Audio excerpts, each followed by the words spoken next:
Le diría yo lo siguiente. Estamos haciendo un esfuerzo de comunicación.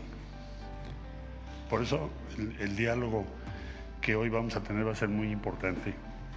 Y lo haremos también por instrucciones de la presidenta Sheinbaum en nuestro ámbito de competencia. En este caso, pues es mi contraparte. Entonces lo haré con más razón o con más posibilidades de contacto diario a raíz de esta declaración, que no es una declaración hostil, sino más bien de decir, bueno, es un proceso tan complejo que nos gustaría entenderlo lo mejor posible. De hecho, casi ningún país ha hecho un proceso así. Bueno, primero, tomemos en cuenta que la reforma en cuestión, y ayer se los dije a los CEOs, hoy probablemente también vamos a conversar sobre esto. Primero, sobre la razón esencial que ya mencionó la presidenta, que es renovar el Poder Judicial, porque se han hecho reformas de otro tipo y han fracasado. La última, la de 94. En 94 se suspendió a los ministros de la Corte, se redujo el número, etcétera, lo que ustedes ya conocen. Y el caso es que 30 años después, pues hay familismo, corrupción, dicho por los propios ministros de la Corte. Nadie cuestiona esa información.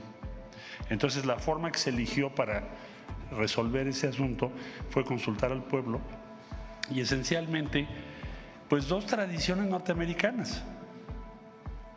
El país que más elige jueces históricamente ha sido Estados Unidos, como lo ha dicho la doctora Sheinbaum. Ayer también se los comentaba yo.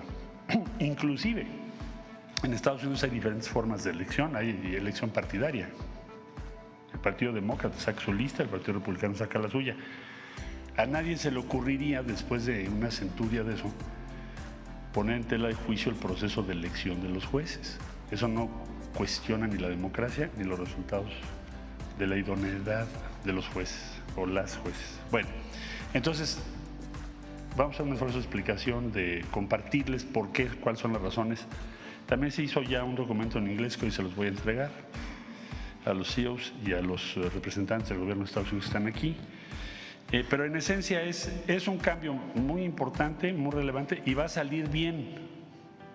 México va a hacer bien este proceso. Vamos a tener éxito. Se va a renovar el Poder Judicial. Y concluyo diciendo lo siguiente.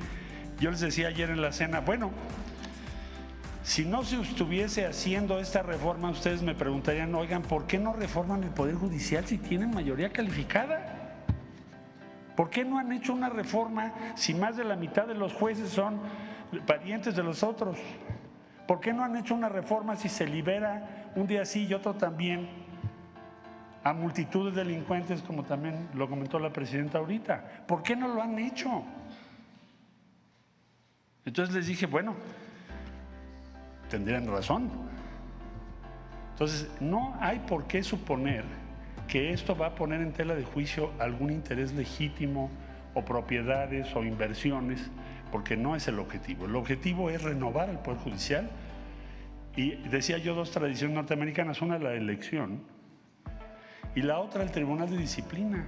Bueno, concluyo. El día 29 de julio el presidente Biden sacó un artículo en el Washington Post diciendo la Suprema Corte de Estados Unidos tiene una crisis ética. Tenemos que ver cómo le vamos a hacer para hacer prevalecer un código de ética. Estoy hablando de Estados Unidos.